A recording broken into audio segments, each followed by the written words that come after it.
이 시간에는 폭풍이 몰아쳤던 갈릴리 바다 한가운데로 묵상의 노를 저어 가보시기 바랍니다. 제자들이 탔던 그 배에서 무슨 일이 일어났는지, 그리고 폭풍 속에서 제자들이 깨달은 것은 무엇이었는지, 또 그것은 오늘 폭풍의 삶 속에서 어떻게 내게 적용될 수 있는지를 함께 묵상하겠습니다. 폭풍 속에서의 깨달음, 첫째로 폭풍 속에서도 잠을 주무시고 계시는 예수님의 평정입니다. 한번 따라하겠습니다. 폭풍 속에서도 잠을 잘 자야 합니다. 어떻게 어제 잠 잘 주무시고 오셨습니까? 우리 옆에 분들에게도 한번 이렇게 말씀해 보시기 바랍니다. 폭풍 속에서도 잠을 잘 주무시길 바랍니다. 이렇게 한번 말입니다. 37, 38절 말씀. 큰 강풍이 일어나며 물결이 배에 부딪혀 들어와 배에 가득하게 되었더라. 예수께서는 고물에서 베개를 베고 주무시더니. 이것은 얼핏 이상하게 보이지요? 제자들은 발을 동동 굴리며 어쩌질 못하고 있는데 예수님은 태연히 잠을 주무시고 계시니 말입니다. 그래서 사람들은 의문합니다. 힘들어 죽겠는데 하나님은 왜 주무시고만 계시지? 혹여 하나님은 내게는 무관심하신 게 아닐까? 삶의 폭풍 속에서 하나님이 침묵을 지키고 계신 것 같은 답답함, 성도님들도 느끼실 때가 있으시지요? 어떤 이는 침묵하시는 하나님을 기다리지 못하여 하나님이 죽었다 선언하기도 하고, 또 어떤 이는 광야의 이스라엘처럼 금송아지를 만들어 그것을 나의 신이라 명하기도 합니다. 그러나 휘몰아치는 갈릴리 폭풍의 바다에서도 평온히 잠을 주무시고 계시는 주님을 가만히 묵상해 보십시오. 이것은 사실 피곤한 인생의 항해길에서 우리가 어떤 자세로 살아야 할지를 명확히 보여주는 대목입니다. 잠은 곧 쉼을 의미하지요. 지친 신체를 이완시키고 종일 걱정과 염려로 아프고 괴로웠던 마음을 진정시키는 삶의 필수 요소지요. 하루 이틀 항해할 것도 아니고 수십 년의 긴 항해로 이 잠을 자지 않고 그 항해를 감당해내는 것은 불가능하기에 우리는 내일의 항해를 다시금 용기 있게 시작하기 위해서라도 믿음으로 잠을 잘 자는 법을 배워야 합니다. 그래서 시편 127편 2절 말씀은 여호와께서 그의 사랑하시는 자에게는 잠을 주시는도다 하였습니다. 보십시오. 본문 35절 말씀은 때가 저물 때임을 지적합니다. 허송세월을 보내거나 자신의 유익만을 위하여 이기적으로 쉬신 적이 한 번도 없으셨던 주님께서 지금 배 위에서 주무시고 계십니다. 이것은 무엇을 의미할까요? 타인을 위하여, 그리고 하나님의 뜻을 위하여 최선으로 하루를 살아내신 주님이 얼마나 피곤하셨을지를 충분히 짐작케 하는 대목입니다. 복잡되는 사람들 틈에서 하루 종일 말씀으로 육적으로 그들의 피로를 채워주기 바빴던 주님은 얼마나 지치고 피곤하셨는지 날이 어두워지자 곧장 잠에 빠져든 것입니다. 캄캄한 바다 위에 폭풍이 몰아치고 배가 요동치는 혼란 중에도 깊은 잠에 빠지실 만큼 그날도 주님은 체력을 다 소진하셨던 것입니다. 그러므로 예수님이 폭풍 속에서 주무신 것과 요나가 풍랑 속에서 잠을 잔 것과는 차원이 다릅니다. 요나는 하나님의 말씀에 불순종하고 반하는 모습으로 배를 탔습니다. 그러나 예수님은 하나님 말씀에 최선으로 순종하신 후 배를 타셨습니다. 요나는 불편하고 무거운 죄책감에 짓눌러 억지로 잠을 청하였습니다. 그러나 주님은 마음의 평정과 사랑의 충만함으로 저절로 잠에 빠지셨습니다. 요나의 잠이 안일하고 불안한 잠이었다면 예수님의 잠은 부지런하고 평안한 잠이었습니다. 깨끗하고 품위 있게 하루의 사역을 잘 마치고서 피곤할 대로 피곤해지신 주님은 갈릴리 바다 위 출렁이는 배의 고물에서 깨끗한 양심의 베개를 베고 달콤한 잠에 빠지신 것입니다. 사랑하는 성도님들, 이것은 우리에게 얼마나 아름답고도 귀한 메시지가 됩니까? 그 어떤 성난 폭풍도 주님의 잠을 깨울 수 없었습니다. 그 아무리 높은 파도도 주님의 마음을 요동시킬 수 없었습니다. 가장 깊은 순종으로 아버지의 뜻을 따르시고 가장 깊은 사랑으로 세상을 섬기신 주님은 세상 풍파의 소란 속에서도 평온히 잠을 주무실 수 있었습니다.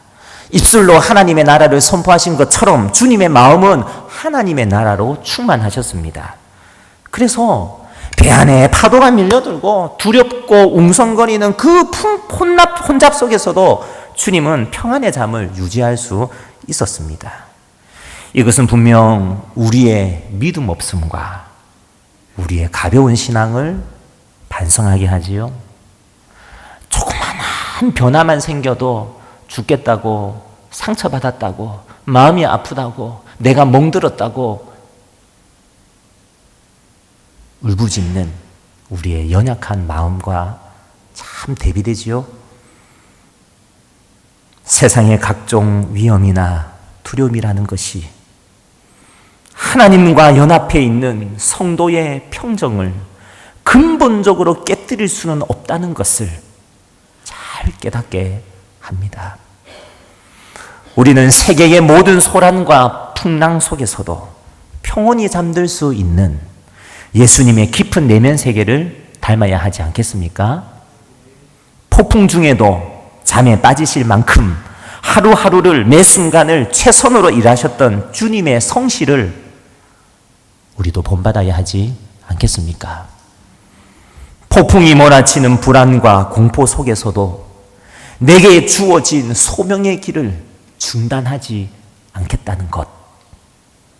소명의식으로 최선을 다한 신체의 수고와 그에 따른 피곤은 내게 깊은 잠을 선사해주고 그것은 내 영혼이 쓸데없는 걱정과 근심으로부터 벗어나도록 도와줄 것을 우리는 믿어야 합니다.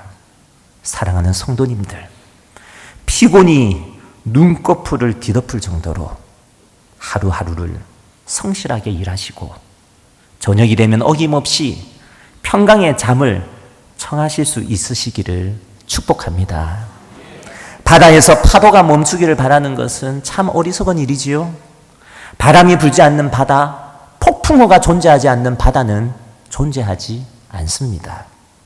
파도가 치고 폭풍우가 있는 바다가 자연적이고 정상적인 것임을 우리는 인정하고 예수님처럼 폭풍 속에서도 깊은 잠에 빠질 만큼 늘 믿음과 성실로 땀 흘리며 오늘을 살아내는 것, 그것이 폭풍 속에서 우리가 깨달아야 할 첫 번째 일입니다. 폭풍 속에서의 깨달음 두 번째, 폭풍 속에서의 안전은 주님이 배에 타고 계시느냐, 그것에 절대적으로 달려 있습니다. 또 따라하겠습니다. 예수님이 배에 타고 있는 한 절대적으로 안전합니다. 40절 말씀, 이에 제자들에게 이르시되 어찌하여 이렇게 무서워하느냐, 너희가 어찌 믿음이 없느냐 하시니. 주님께서 주무신 1차적인 이유는 육신의 피곤이었지만 주님께서는 제자들에게 또 다른 메시지를 전달하고 있는데요, 그것은 예수 그리스도께서 계신 곳, 거기에는 그 어떤 실질적인 위험이 존재하지 않는다는 메시지입니다. 외적인 사태가 아무리 곤란하게 보이더라도 그리스도께서 내 인생의 배에 함께 타고 계신다면 그것으로 충분하다는 것, 그것이 절대적인 안전이 된다는 메시지입니다. 어느 날 문득 눈을 들어보니 파도가 높이 일렁이는 것이 덜컥 겁이 납니다. 설상가상으로 금방 폭풍이 뒤따르지요. 배가 이리 쏠리고 저리 쏠립니다. 파도가 배를 덮칩니다. 작고도 가련한 이 배가 바다 밑바닥으로 가라앉는 것은 시간 문제 같습니다. 그런데 이 폭풍 속에서 주님이 내 안에 거하고 계십니까? 이 폭풍 속에서 주님이 내 인생의 배에 앉아 계십니까? 그렇다면 안심하십시오. 우리의 구원은 폭풍의 정도와 상태가 아니라 바람과 물결도 주장하시는, 바람과 물결도 통제하시는 예수 그리스도 그분에게 우리의 구원이 달려있기 때문입니다. 주님께서 가판 위에 오르셨다면 그것으로 충분합니다. 그리스도를 덮을 만큼 위력 있는 폭풍우는 존재하지 않습니다. 그리스도의 배를 삼켜버릴 만큼 거대한 힘과 능력도 존재하지 않습니다. 죽음도, 음부도, 권세도, 그 어떤 죄악과 유혹도 예수 그리스도를 이길 수는 없습니다. 예수님을 태운 배는 아무리 풍랑에 흔들리더라도 가라앉지는 않습니다. 아무리 연약한 가시덤불도 주님이 임재하시면 불이 타고 있어도 다 타서 없어지지는 않습니다. 예수님께서 임재하시면 쌀쌀하고 슬픈 폭풍 속에서도 평화의 위로가 있습니다. 격정의 풍랑이 불어닥쳐도 주님이 계신 곳에는 평강이 있습니다. 의심의 폭풍이 내 신앙의 토대를 흔들 때에도 주님이 계신 곳에는 굳건한 안정이 있습니다.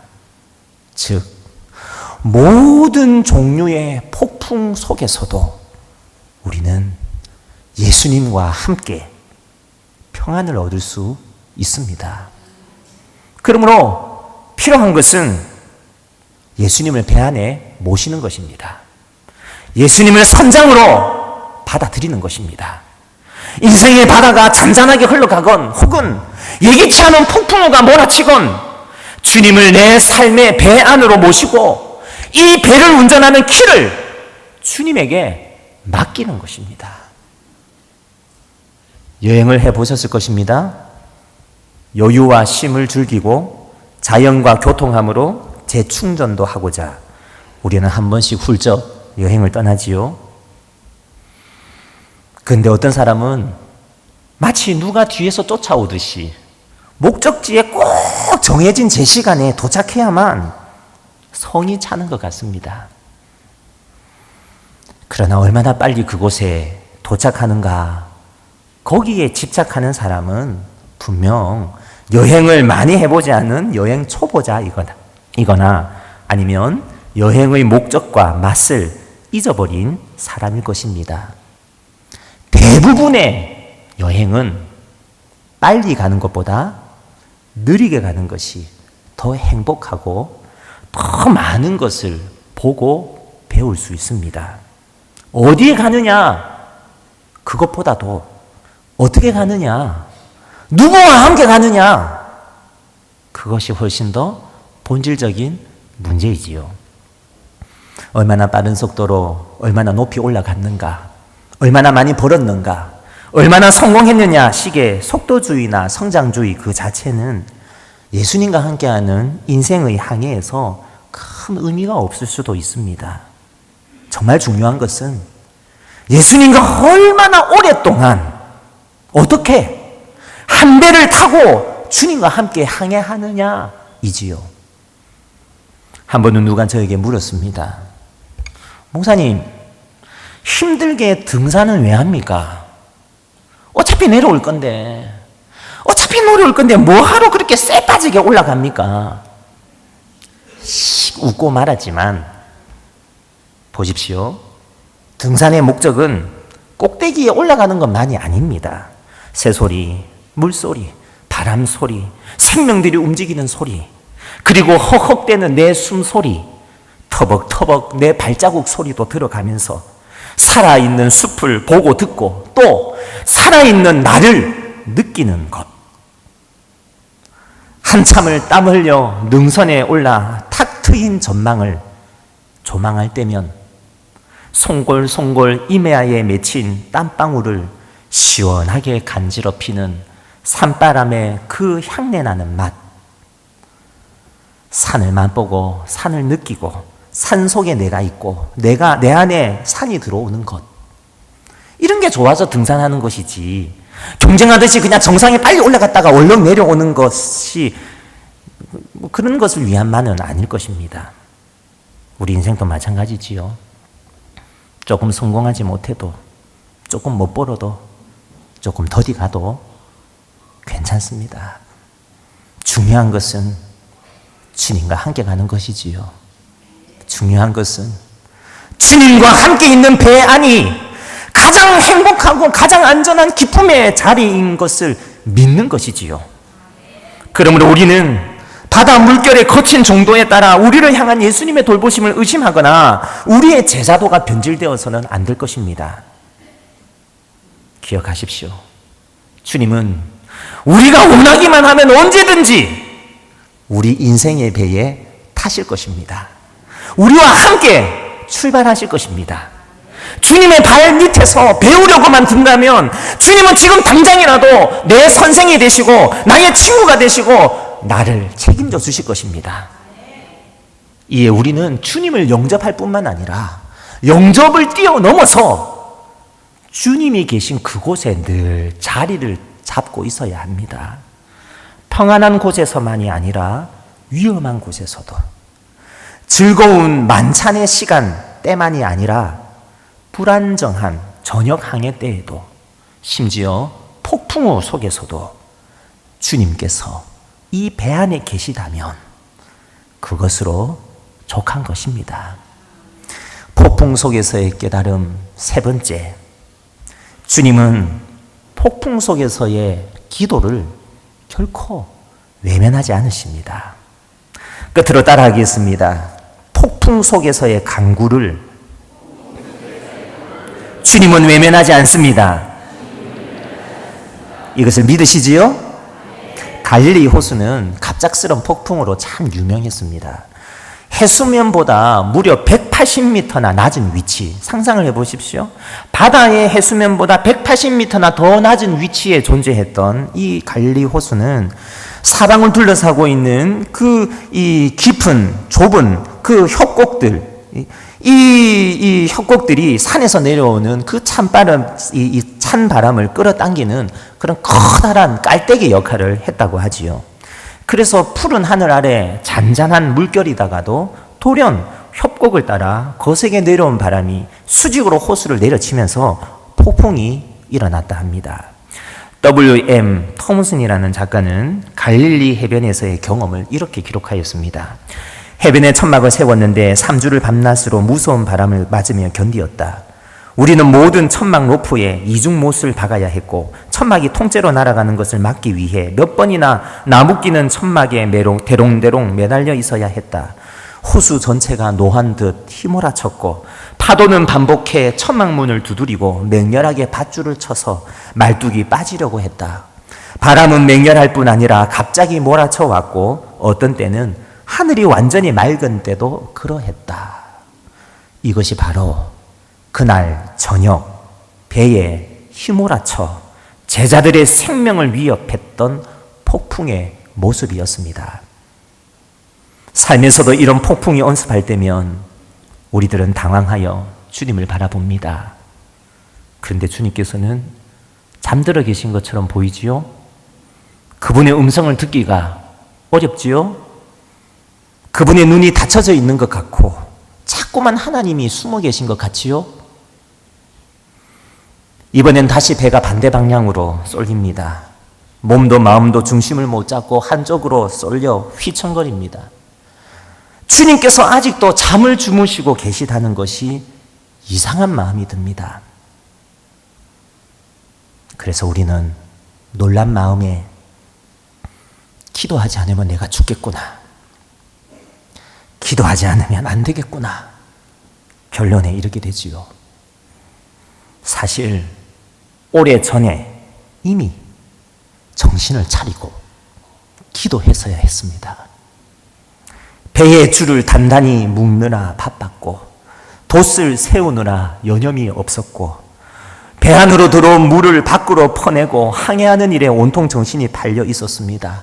그러다 보니 정작 가장 필요한 일은 제쳐두었습니다. 주님께로 나아가서 주님을 흔들어 깨우고 이렇게 위험한 상황이 된 진상을 주님께 고하지 않은 것입니다. 내 힘으로 해결하려 한 것입니다. 무릎을 꿇지 않으면 안 되는 최악의 상황까지 기도하지 않은 것입니다. 이제 배가 가라앉을 것 같습니다. 난간에 빠진 우리는 그제야 급박하게 주님께 도움을 요청하지요. 38절 말씀, 제자들이 깨우며 이르되 선생님이여 우리가 죽게 된 것을 돌보지 아니하시나이까. 두려움은 포기를 가져오지요. 그러나 신앙은 해결 방법을 가져옵니다. 두려움은 인생의 노지를 치워버리라 명하지만 신앙은 예수님께 가라 지시합니다. 두려움은 절망적이다 말하지만 신앙은 주님에게서 안전함을 찾으라 촉구합니다. 두려움은 도망가고 회피해야 할 구실을 찾지만 신앙은 바른 길로 인도합니다. 두려움은 죽게 되었다, 이제 끝장났다 소리치지만 그러나 신앙은 엎드려 기도하게 합니다. 주여 죽게 된 것을 돌아보옵소서. 주여 이 폭풍 속에서 나를 구해 주옵소서. 사랑하는 성도님들, 우리는 주님께 이렇게 기도하고 또 기도할 것입니다. 지금 내가 폭풍 속에 있다면 더더욱 우리는 주님을 깨우고 흔들어 또 깨워야 할 것입니다. 내 영혼의 어두운 밤이 지나갈 때까지 오늘의 어려운 현실을 주님께 토로하고 간구하며 도움을 요청할 것입니다. 피곤하여 잠이 드신 주님을 제자들이 깨우자 어떤 일이 일어났습니까? 39절, 예수께서 깨어 바람을 꾸짖으시며 바다더러 이르시되 잠잠하라 고요하라 하시니 바람이 그치고 아주 잔잔하여지더라. 아멘. 간절한 기도 뒤에 주님의 능력의 말씀이 임하였지요. 잠잠하라 고요하라는 준엄한 주님의 말씀이 떨어지자 일순간 폭풍 뒤에 고요함이 찾아왔지요. 납덩이처럼 무거운 어깨의 짐이 순식간에 가벼워졌지요. 그렇습니다. 비록 내 믿음이 연약하더라도 폭풍 속에서 간절히 엎드리는 성도의 기도만큼은 강한 것임을 주님이 증명해 주셨습니다. 주님께서는 기도하는 자의 꺼져가는 심지를 끄지 않으시며 그 심지에 직접 성령의 기름을 공급하셔서 심지를 돋우고 불을 밝히고 마침내 두려움이 없는 신앙으로 우리를 강하게 만들어주시는 은혜의 하나님이심을 믿으시기 바랍니다. 우리가 1년을 애써도 이룩하지 못할 것을 주님께서는 한순간에 성취하실 수 있습니다. 순식간에 우리의 감옥이 궁정으로 바꿀 수 있습니다. 슬픔 가득한 우리의 잿더미가 하나님의 말씀 한마디만 떨어지면 아름다운 찬송의 정원이 되게 하실 수 있으십니다.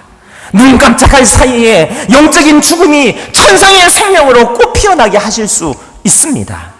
노도에 실려 흔들리던 내 인생을 주님이 말씀 한마디로 되보내 미소 짓게 만드실 수 있습니다.